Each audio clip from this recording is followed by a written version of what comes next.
When you're looking for right-handed starting pitching this winter on the free agent market, obviously if you're the O's, Corbin Burnes is number one on your list. But who could be beyond him on that kind of wish list? I'll try to answer that coming up on this episode of the Locked On Orioles podcast.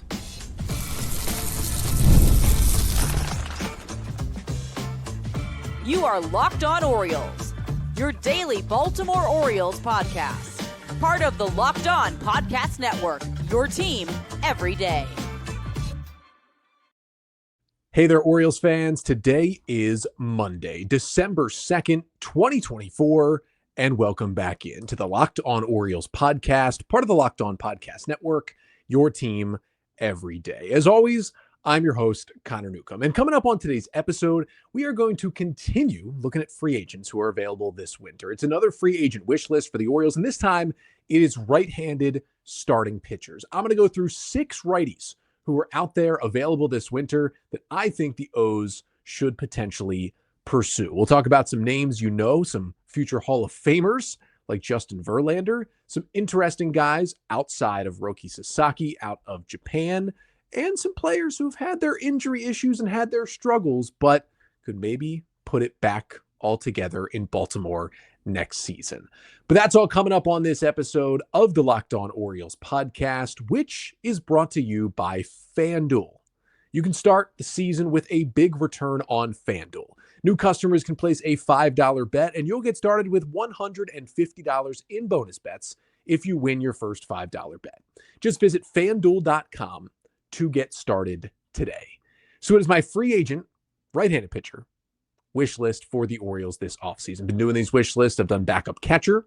I've done left-handed starters. I've done right-handed hitting outfielders, and now to the right-handed starters. And there are a few caveats with this list because there are going to be 3 names who are clearly 3 of the top 6 right-handed starters available this winter who I'm not going to put on this list, and I will explain why. The first one I'm not going to put on this list is Corbin Burnes, and that is because we know Corbin Burnes. He pitched in Baltimore this year, and he is the clear-cut number 1 for the Orioles list and for anybody's list when you're looking at righties. He is the best starting pitcher on the market, and that's with or without Blake Snell, who did sign with the Dodgers last week. Burnes is your number 1 guy. We know a lot about Corbin Burnes. I figured let's give some space to somebody else. Second guy who won't be on this list is Jack Flaherty. Now, I think if you are just looking at these right-handed pitchers, Jack Flaherty, without a doubt, is one of the 6 best, at least the way he pitched last year, that is available in free agency. There is a chance the Orioles would look at a reunion with Jack Flaherty. I just think with the way things went in 2023 in the second half when the Orioles acquired Flaherty and he was terrible and had to get moved to the bullpen and there was a little bit of blow up in the clubhouse. Again, it's possible. I at this point, I could be wrong. I don't see the Orioles signing Jack Flaherty. And even with him pitching much better last year, I don't particularly want the Orioles to sign Jack Flaherty. So I'm leaving him off this list. And the third one is Roki Sasaki, the young Japanese phenom coming over from NPB. He is a right-handed starter. He's not going to be on this list because the situation is all different. He's coming over as an international amateur free agent. He's going to be part of the posting system. You're going to have to use international bonus pool money. It'll be capped on how much he can be signed for. He's a different situation entirely. I hope the Orioles are going to be in on Sasaki as well, and he's someone they could bring in. I think we're all kind of assuming he's going to sign with the Dodgers, another reason why he's maybe not on this list. But because he's a different situation, he's off here as well. And again, if I had included those 3, they would easily be 3 of the top 6, and all 3 would be on this list. But those 3 off means we can talk about some more down-ballot names here, and potentially some guys where the Orioles maybe sign the ace, and then also sign one of these guys to round out their rotation. So let's jump into who is actually on the list, and we start with number 6. Now, I'm going to start with number 6 by saying it was almost a toss-up for me on which of these 2 players to put at number 6. I basically looked at this list, and I said, okay, either Max Scherzer or Justin Verlander is going to be number 6 on this list. And just a couple of years ago, they would have been up near the top of this list as free agents. But age and injury has gotten to these 2 guys who are clearly future Hall of Famers. We're both 2 of the top 5 pitchers in baseball over the past decade. Their current state is not that anymore, but I think they can both still help a team despite approaching or being beyond 40 in 2024. So I chose to put Justin Verlander on this list at number 6. but he is almost interchangeable with Max Scherzer in this spot because they're both older. They're both going to be Hall of Famers, and they're both dealing with some neck issues, and they haven't exactly been able to stay on the field and stay as productive the last year or so. But I put Verlander on here because I just give him a slight tick above Max Scherzer on this list. Now, Justin Verlander, 41 years old. He'll be 42 in February, but he has indicated he would like to pitch next year. He's had preliminary discussions with the Astros for them to bring him back. He was with the Astros last season, but nothing concrete has happened there yet. The free agent matrix, which is put together by John Becker every offseason to kind of average out all of the contract predictions across the board from all outlets. John does a great job with this matrix. Its prediction is a 1-year, $14 million deal for Verlander in free agency this year. And I'm going to take Verlander over Scherzer just because they both have neck issues, but Scherzer's been going with that neck issue for much longer. He just seems more injured than Verlander does at this point.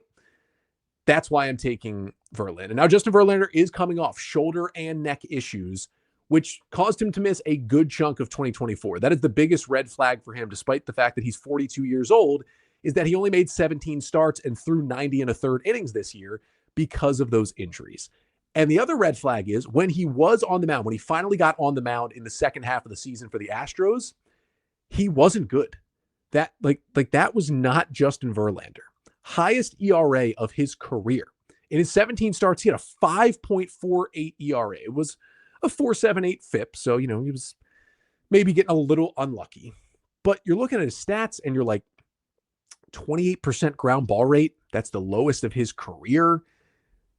18.7% strikeout rate, second lowest of his career. 6.8% walk rate was his highest since 2017. This was not the same pitcher that you saw out there as Justin Verlander. And that does concern you. And that's why he's down at number 6 on this list. The velocity was down and the fastball itself was just not nearly as good for Justin Verlander this season. You can see this graph I'm going to put up right here. If you're watching on the Locked On Orioles YouTube channel, make sure to like, comment, and subscribe. But this is courtesy of StatCast and Baseball Savant. This is Justin Verlander's average fastball, four-seam fastball velocity since 2008 all the way to 2024. And you can see the big-time dip that came this season just from 2023 to 24, how much that average velocity fell. He was 94.3 in 2023.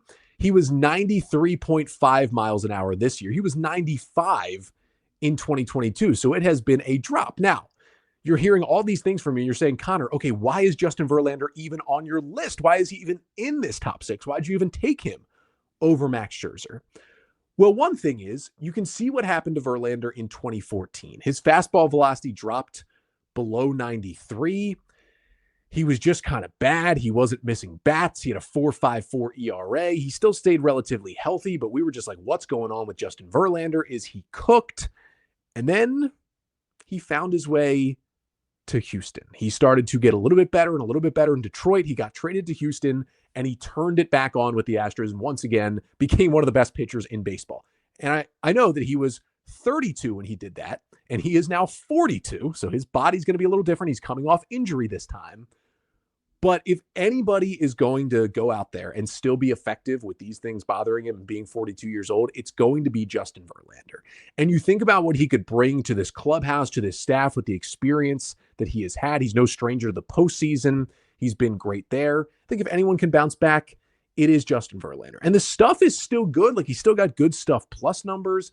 He's still getting some swings and misses at times. Opponents are still hitting under 200 against his slider. There's still something there in Verlander. And hey, he's still not giving up crazy hard contact. That's a nice part as well. Like opponents only had a 32.5% hard hit rate against him this year. That was in the 92nd percentile.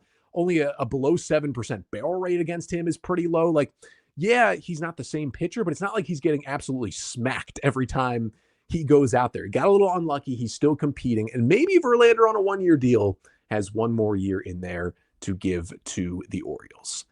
Then we move on to number 5 on my list. And number 5 is Tomoyuki Sugano, a 35-year-old right-handed pitcher who is coming over from Japan this season as a true free agent. The free agent matrix has him predicted for a 1-year, $12 million deal. Now, Sugano has been one of the best pitchers in Japan throughout his long career. Started pitching professionally in 2013 at age 23, and he's been an NPB for the last 12 seasons, one of the best pitchers in that league. He was actually posted after the 2020 season to come to Major League Baseball, and that was after a great season in Japan, albeit a shortened season, but a great one with a 1.97 ERA at age 30. He just didn't strike a deal with a club. Remember, the posting windows are only 45 days long. So you don't strike a deal in 45 days. He just went back to Japan. And that is what happened. He went back to Japan after that. And now he's just a free agent. It's not a limited posting window. He is a true free agent coming over to the States. He is a 2-time Central League MVP. He's won 2 Sawamura Awards. That's kind of like the Japanese version of the Cy Young Award. He's won that twice over in Japan. And he threw 156 2/3 innings this season in Japan, which was his most since 2018. He had a 1.67 ERA this year, which is wild, and was also his lowest since 2017. Like, he was still dominant at age 34 and 35 this year. Now, what does the stuff look like for him? Well, it's not overpowering. It's a 92-mile-per-hour fastball. His velo has been a little down the last couple of years as he's gotten into his 30s. And then he goes with a cutter, slider, splitter, sinker, and curveball. You can see the pitch mix right here. If you're watching on the Locked On Orioles YouTube channel, this is via the MPB Pitch Profile app. Thank you so much for making that free online as well. You can see the pitch mix with the 6 pitches. And the stuff that really stands out, I mean, that splitter is still elite. 20% swinging strike rate, 38% whiff rate, 68% ground ball rate on that splitter, which surprisingly is only his 4th most used pitch. Now, he uses it way more against lefties because it's just a much better weapon against left-handers. But I mean, you're looking at the stuff plus is pretty good on the curveball and the splitter. Really, you look at all of his stuff, like stuff plus wise, everything 110 or better, except for on that 4-seam fastball, which he throws 92, has an 80 stuff plus, doesn't get swings and misses, doesn't get ground balls, doesn't put guys away with it. He just has good command with it and kind of throw it wherever he wants.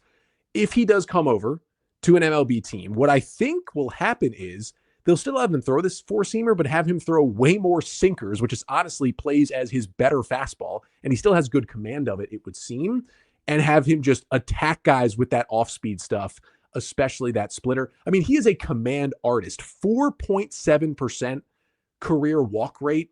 I mean, that's in almost 2,000 NPB innings. It is a large sample size. He walked only 16 batters in those 156 plus innings pitched this year. Like, he does not allow free passes. Yeah, it's not as overpowering, but the stuff is filthy. I think he could be like a perfect veteran pitcher with command to be the number 4 or number 5 guy in your rotation for a year. If the Orioles kind of strike out on some of these bigger names, maybe Sugano would be interested in joining the Orioles, and the Orioles could kind of start up a Japanese presence in Baltimore that could help this team down the line as well. But we're going to move on into the top 4. Next up, we're going to talk about number 3 and number 4 on my list. These are 2 30-year-old righties who a couple of years ago would have been paid like aces. Now, not so much, but they're finally both trending in the right direction again. We'll talk about who they are on the wish list coming up next. But first, this episode of the Locked On Orioles podcast is brought to you by FanDuel. Get ready to tackle the NFL action with FanDuel, America's #1 sportsbook, because right now, new customers can bet $5 and get $150 in bonus bets if you win. The FanDuel Sportsbook app gives you everything you need to place live bets on the NFL all in one place. So when you get a hunch in the middle of the game, you can check out the latest stats, view live play-by-play, and so much more on the same page where you place your bets. Just visit FanDuel.com to join today. You'll get started with $150 in bonus bets if you win your first $5 bet. That's at FanDuel.com. Never waste a hunch and make every moment more with FanDuel, an official sportsbook partner of the NFL.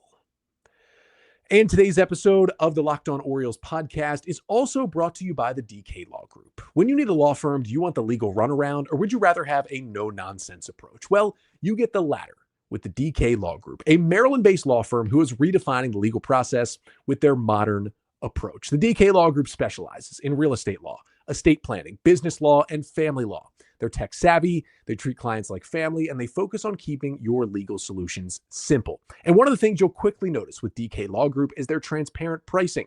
They believe in clarity and cost and that no one should be left in limbo. So contact the DK Law Group today at dklawmd.com. And Locked On Orioles listeners can call today to schedule a free 30-minute consultation when you mention the tagline, Empowering Legacies. So we move on to number 4 on my Orioles right-handed starting pitcher free agent wish list for this winter.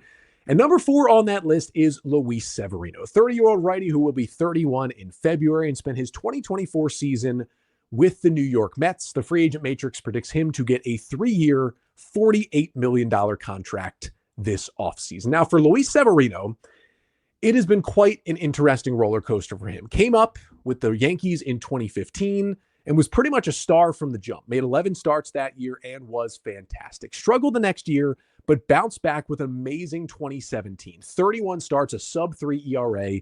He was looking like the next ace in Major League Baseball. 2018 was a little bit worse, but he was still great in 32 starts for the Yankees. And then he got injured. He started only 3 games in 2019. We didn't see him in 2020. He pitched only 6 innings in 2021. And yeah, he was kind of gone for a while. Now, when he came back in 2022 with the Yankees, he was pretty good in 19 starts. And then in 2023, everything fell apart. He made 18 starts and he had a 6.65 ERA for the Yankees that year. That was in his free agent year, the year where he's supposed to pitch well, show he's healthy, and get a big deal. Instead, he was terrible. And he went into the offseason last year being like, what is going to happen? Like, is he even going to get a major league deal? Well, the Mets gave him like a pretty high value 1-year deal to see like, hey, we'll give you our number 4 or 5 spot in our rotation. Let's see what you can do. And Severino absolutely bounced back. 31 starts, 182 innings. He posted a 3.91 ERA this year with the Mets. Now a 21.2% strikeout rate, 8% walk rate.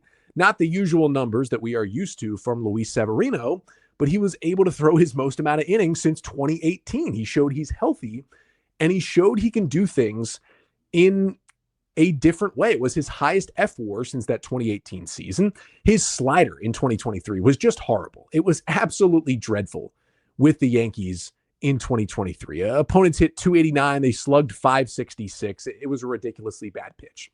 Well, he revamped it. He stopped throwing it as much, and instead he kind of turned it into a sweeper, which was a pitch he added.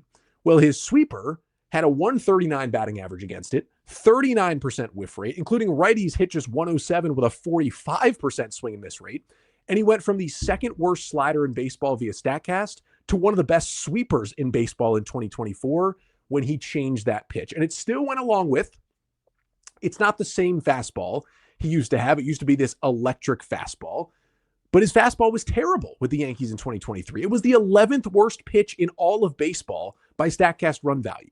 Well, he brought his fastball to being good again. It still had good velocity, average 96. He could be up to 98 with that 4-seamer throwing it up in the zone. He looked somewhat close to the old Luis Severino. He was really good at avoiding hard contact for like the first time in a while.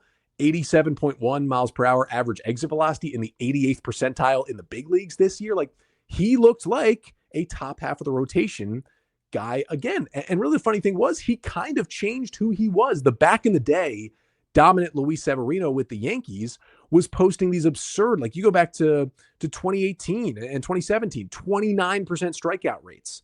Now he's posting 21% strikeout rates, but he's getting more ground balls. He's getting guys out earlier in counts. He's pitching deeper into games, and he's kind of changed the way he looks on the mound. He gets soft contact. He hunts contact. And listen, he had a good amount of injuries with the old version. Maybe this will help him stay a little bit healthier. Now, Severino does have the qualifying offer attached to him, which means if the Orioles do sign him, they would have to forfeit a draft pick. And for a guy who, even with him getting better, he's not going to be the ace of your staff next year. That's something you certainly have to consider when looking at this list. But if the O's can get a healthy innings eater as kind of the floor here, and then you can maybe unlock something a little bit closer to what he was, 5-6 years ago with the Yankees, then maybe that would be worth giving up a draft pick for someone who could jump to that level. But at the very least, He's going to be solid for you. It's just that draft pick is why I have him down at 4 and maybe not up in the number 3 spot. In the number 3 spot, I have Walker Buehler, who does not have the qualifying offer attached to him. Might be one of the reasons why he's at number 3. It was another toss-up here between Severino and Buehler. But Walker Buehler, 30-year-old righty, spent his entire career with the Dodgers. He is finally a free agent. The free agent matrix predicting a 2-year, $30 million contract for Walker Buehler. Now, what a ride it's been over the last few seasons for Walker Buehler, because before that, he was tracking as one of the best pitchers in Major League Baseball. 2018, 23 starts, 2.62 ERA. 2019, 30 starts, 3.26 ERA. 2021, he was unbelievable. 33 starts, 208 innings, and a 2.47 ERA for the Dodgers. Walker Buehler, maybe the best pitcher in baseball in 2021, and was looking to do the same moving forward. And then he got hurt. He got injured in 2022. He made 12 starts. He wasn't that great. And in August of 2022, he got Tommy John surgery, the second of his career. It had been a little while since he got the first one, but the second of his pitching career. And the setbacks just kind of continue. Now, he was on a regular timeline. When you get Tommy John in August, your next season is usually washed out, and that was the case. He did not pitch in any of 2023. But with the timeline, you figured, hey, opening day 2024, Walker Buehler is going to be back and ready to go. And it waited a little bit longer. He returned in early May, so he did miss kind of an extra month of the season. But he was back in May, and people thought, all right, it's time. Well, he once again wasn't very good, and he went back on the IL with a hip issue in June. He was rehabbing, ended up leaving the Dodgers entirely and rehabbing at a private facility in Florida to try and get himself back, just left the team. Then came back in August and was in the rotation for the rest of the year because, quite frankly, the Dodgers were out of pitching, and they had to have Walker Buehler back as a quote-unquote healthy body. So they threw him out there, and he wasn't very good. He made 16 starts in the regular season this year, 75 and a third innings pitched, had a 5.38 ERA with a 5.54 FIP, 19% K rate, 8% walk rate, worst numbers than you ever see from Walker Buehler. Opponents hit 286 against him this year. It was not the same pitcher at all. He was 7th percentile in whiff rate, 16th in strikeout rate, 9th percentile in chase rate. That is not the Walker Buehler we knew. Now, he was getting some more ground balls, and he wasn't getting super barreled up, which was okay. And he was still, mixing in his 7 different pitches and trying to throw guys off. But opponents were hitting 342 with a 696 slugging percentage against his 4-seam fastball. The pitch, which, used to be at times his bread and butter. 2021, that was one of the best pitches in baseball, his 4-seam fastball. Now it was nothing. It was like one of the most hittable pitches in all of the major leagues. Now, he wasn't showing that elite ride on the fastball. The velo was normal, but it had a 115 stuff plus in 2021. It had an 85 stuff plus this year. It was just like a completely different pitch, despite the velocity being fairly similar. Now, he did pitch in the postseason with the Dodgers because, again, he had to, and he posted a 3.6 ERA in 15 playoff innings. He was much better. He had a good World Series start. He had a good NLCS start. We saw what he did coming out of the bullpen to close out Game 5 of the World Series, 1-2-3 to win a ring. He was awesome the last time we saw him on the mound. So maybe that is clouding my judgment a little bit, wanting that guy to be an Oriole. Maybe he's too high on this list at number 3, but his slider was playing well. The cutter looked really good in the postseason. He looked healthier and more like himself in October. And now that he's going to have a fully healthy offseason, I believe that Walker Buehler can get back to the old Walker Buehler starting in 2025. Maybe that's too much belief in him. Maybe I'm believing too much in what we saw. Maybe he's like this year's Jordan Montgomery, who kills it in the postseason, gets a big deal, and then is terrible the next year.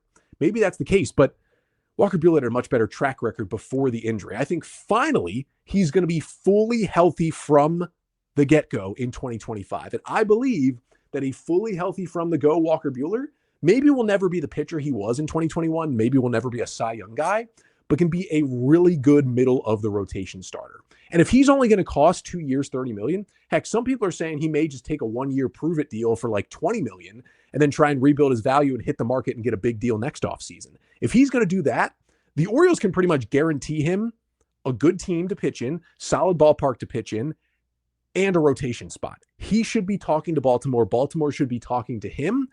Now, I don't want him to be the number 1 pitching addition, but if he's number 2 after another good starter, I am very in on giving Walker Buehler his shot to rebuild his value in Baltimore in 2025. But after that, there are still some interesting and at least a little bit healthier pitchers that I've got at number 1 and 2. Two guys who have question marks, but also when at their best can look like aces on the bump. I'll tell you my top 2 on the wish list coming up next. But first, this episode of the Locked On Orioles podcast is also brought to you by Game Time. Game Time has a new feature called Game Time Picks that makes getting tickets for your favorite live events even easier. Game Time Picks filters out the fluff to show you only incredible deals on great seats, so you don't have to waste time searching through thousands of tickets. Now, we're in the offseason here. No baseball for a little while. Basketball, football, hockey, get the tickets on Game Time. Or maybe you want to do some things outside of sports. Maybe baseball is your sport, and in the offseason, you're looking to do other things. Well, with Game Time Picks, they've got curation that makes it easier to save more on sports, but also concerts, comedy, theater, and more. So take the guesswork out of buying tickets with Game Time. Download the Game Time app, create an account, and use code LOCKEDONMLB for $20 off your first purchase. Terms apply. Again, create an account and redeem code LOCKEDONMLB. That is LOCKEDONMLB for $20 off. Download Game Time today. What time is it? Game time.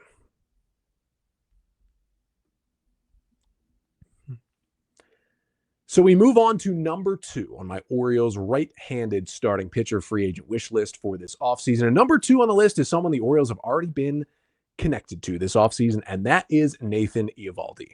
Eovaldi is a 34-year-old righty who will be 35 in February, who spent his 2024 season with the Texas Rangers. The free agent matrix predicts him to get a 2-year, $45 million deal in free agency this offseason. Now, here's the first thing to say about Nathan Eovaldi. He has had a lot of injuries in his career. He's already had 2 Tommy John surgeries, one in high school, one with the Yankees in 2016.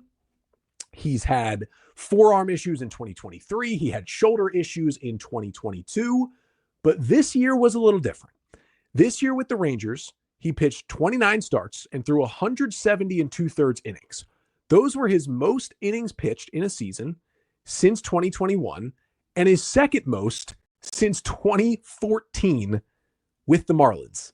This was a different, healthier pitcher at a 3.8 ERA this season, 24% K rate, 6% walk rate on the year, really good 48% ground ball rate. As usual, it was a really good, fairly healthy season. Now, Eovaldi missed most of May, but it was with a groin strain. And then he came back at the end of May and was healthy for most of the rest of the season. Didn't really have any arm issues to speak of in 2024. And at age 34, that is a good sign for a guy who has had a lot of them. Now, Nathan Eovaldi is not the perfect pitcher. He can get hit hard from time to time, 43% hard hit rate, just in the 17th percentile of Major League Baseball. But he avoids walks really well. He throws strikes. He's got good stuff. His ground ball numbers, 82nd percentile and ground ball rate is really, really good. He is a guy who intrigues me a lot. And his splitter is still one of the nastiest pitches in baseball. It's his number 2 offering behind his fastball. He throws 95 to 96. And opponents this year hit 200 with a 37% swing and miss rate against that splitter. Now, it's a big weapon against lefties, but he also throws it a lot against righties to get them out. He's also got a cutter, which has had its troubles. It hasn't been the best pitch in the world. And then there's a curveball, and he tosses in a slider about 3% of the time. But really, he's four-seamer, splitter, cutter, and big curveball is Nathan Eovaldi. And he's a guy who the Orioles were interested in at this year's trade deadline. Mike Elias talked after the deadline when the Orioles ended up getting Zach Eflin and Trevor Rogers. He said their plans changed a bit when there were teams they thought would sell that wouldn't. And I always thought that team was the Texas Rangers. The Rangers were like teetering on being in and out of it at the deadline. Their season kind of looked like it was going nowhere, but they decided to hold on to a lot of their impending free agents that they could have traded. They ended up playing poorly down the stretch and obviously did not make the postseason and honestly fell even further out of the race. They should have traded their guys. They had guys like Eovaldi and Andrew Haney and Kirby Yates and David Robertson who they could have easily dealt away. I feel like when Elias said that, he was talking about the Rangers, and I think he was specifically talking about Nathan Eovaldi. I'm convinced the Orioles were going hard after Eovaldi at this year's deadline, and the Rangers just made him unavailable at the last moment. He is a guy who's pitched well when he's been on the field, and he's been on the field more and more recently. And here's maybe the best part about Eovaldi. Not just that, he's been in the big since 2011 and he's came through all these injuries, and he has had a sub-4 ERA every season since 2019. With Boston, with Texas, he has been good. Here's the best part. If you want a dog in the postseason, you're not going to find many better than Nathan Eovaldi. In his career, he has already thrown 79 2/3 innings in the postseason with a 3.05 career playoff ERA. He has been great in October when it counts the most. And again, I know Nathan Eovaldi with his injury history at age 35 feels like another injury waiting to happen. And that's probably why I have him at number 2 and not at number 1 on this list, to be honest. It's that injury history that's bumping him down. But John Morosi, again, grain of salt, but John Morosi of MLB Network reported last week that the Orioles are interested in Nathan Eovaldi. If he was the best pitcher they signed, you could maybe start him on opening day, but I think eventually he would fall into the top 3 with Rodriguez and Eflin. You would probably like your best pitcher that you signed to be better than Nathan Eovaldi, but I think if they do bring him in either way, he would be a great addition to this rotation. And he, even with the injuries, is maybe a safer option than the guy I put at number 1. The guy I put at number 1 is a little bit of a stretch, but I'm a huge believer in this pitcher and always have been. Number 1 on my list is Nick Pivetta, 31-year-old righty who will turn 32 in February, who spent his 2024 with the Boston Red Sox. The free agent matrix is predicting a 3-year, $45 million deal for Nick Pivetta. So same amount of money, but 1 more year than it predicts for Nathan Eovaldi. Now, Nick Pivetta, I get it, right? We know him pretty well. He started his career with the Phillies, and then in 2020 was traded to the Red Sox and has been in Boston for the last 4.5 seasons. He has seen the Orioles a good amount, and you might be thinking, hey, Pivetta's not terrible, but Connor, he's never had a season below a 4 ERA. That is correct. His best season ERA-wise was 2023 with Boston, a 4.04 ERA. This year, 26 starts, 145 2/3 innings, 4.14 ERA, 4.07 FIP on the year. 29% strikeout rate, 6% walk rate. Now, those numbers you look at and say, wow, that is a 23% strikeout minus walk rate. That is elite stuff. How is his ERA so high? Well, he does have one of the highest home run rates in baseball. He is an extreme fly ball pitcher, just a 34% ground ball rate.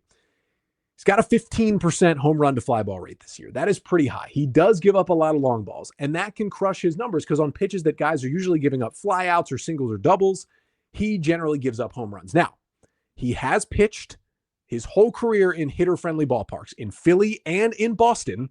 Those are hitter-friendly parks, but he also gives up a good amount of home runs on the road in his career. So it's not fully ballpark. Now, even with the wall coming in and left, probably a better ballpark for pitchers is Camden Yards. So that should help a little bit if he signs here. But also I think, I just believe, maybe it's the Arrested Development meme. Maybe it's the Tobias and Lindsay meme. But it might work for us. Maybe that's what it is here. But I just feel like it might work for us. The stuff he has is ridiculous. Okay. Now, this Stuff Plus model, Saris does a lot of with it, and he has updated it this offseason. So Nick Pivetta ticked a little bit down on Stuff Plus. But if you go by last year's model and the data that we have right now, among pitchers with at least 80 innings pitched last year, that basically filters out not all relievers, but most relievers, and just keeps it to starting pitchers. Among pitchers with at least 80 innings last year, Nick Pivetta had the best Stuff Plus in baseball. I'm going to show you the chart right here if you're watching on the Locked On Orioles YouTube page. This chart is via FanGraphs. This is Stuff Plus rankings in 2024. I had to put the top 11 up there because, as you can see, Grayson Rodriguez ranks 11th. So I was going to put top 10. Corbin Burnes is 10th. Grayson Rodriguez 11th. Got to put Grayson in there as well. Nobody had better stuff. That is pure stuff. What is coming out of your hand pitch-wise? Nobody was better than Nick Pivetta. Jared Jones, Luke Weaver, Joe Musgrove, Hunter Green, Blake Snell, Carlos Rodon, Logan Gilbert, Dylan Cease, Corbin Burnes, Grayson Rodriguez. That's the next 10 after Nick Pivetta.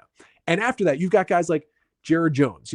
Everybody loves this guy for Pittsburgh, rookie. Luke Weaver, one of the best relievers in baseball. Joe Musgrove, great pitcher. Hunter Green, throws 102. Blake Snell, 2-time Cy Young winner. Carlos Rodon is great when he can throw strikes. Logan Gilbert, one of the best in the game. Dylan Cease, one of the best in the game. Corbin Burnes, one of the best in the game. Grayson Rodriguez, future ace. All those guys, and Nick Pivetta is ahead of them on this list at number 1 because what he throws out there is absolutely disgusting.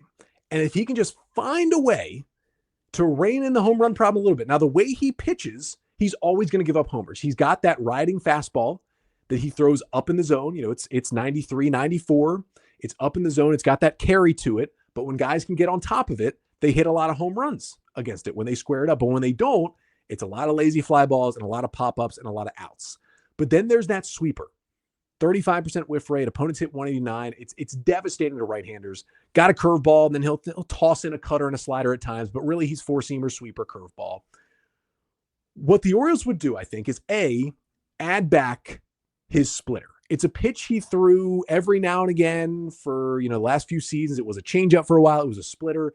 He just ditched it entirely in 2024. It's a pitch that I think he needs to get lefties out more consistently because he does struggle against lefties at times. And the Orioles, there might be no team better in the majors than teaching a pitcher a changeup than the Baltimore Orioles and what we've seen from the O's in years past with guys in the minors and the major league level. So I think you get him into Baltimore, you keep him going with that great stuff, you add the changeup, and I think he is the sleeping giant of this year's free agent class. The elite stuff, but also when you see guys with this crazy high stuff and they have 4+ ERAs, usually you go right to the walk rate. You say, oh, they must be walking guys. They must have no command of this stuff. No. It is a 6% walk rate. That is well above league average. That is very, very good. So not only does he have this great stuff, he commands it pretty well. So you don't have that issue either. It's just a little bit of the fine point command where he's throwing those high fastballs, the inability to have a great pitch to get a lefty out consistently. If the O's can just, again, but it might work for us. Now, he had never been on the injured list until this year when he did miss about a month in April with an elbow issue. So that's a little concerning, but he came back, pitched the rest of the year, and looked good. So maybe it's too risky with that elbow issue. Maybe it's too risky with the lack of numbers in the past that it hasn't worked for two good pitching development teams in the Phillies and the Red Sox. What makes it seem like the Orioles could fix him? But if he's only going to cost $15 million a year, you're paying him like a number 3 or 4 starter with the stuff of an ace. And you can just find that little switch that hasn't been able to be found yet. I'm all the way in. And he is another guy who has the qualifying offer attached to him. So you would have to forfeit a draft pick to sign him. And again, this is a risk. I get it. For putting him at number 1, this is risky.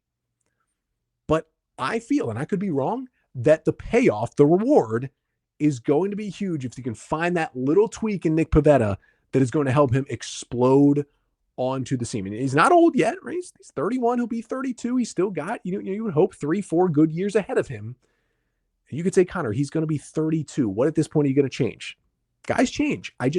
This is me banking on the Orioles being able to make that tweak with that stuff and just get that home run rate a little bit down, maybe add that changeup. This could be a perennial all-star with just some slight changes.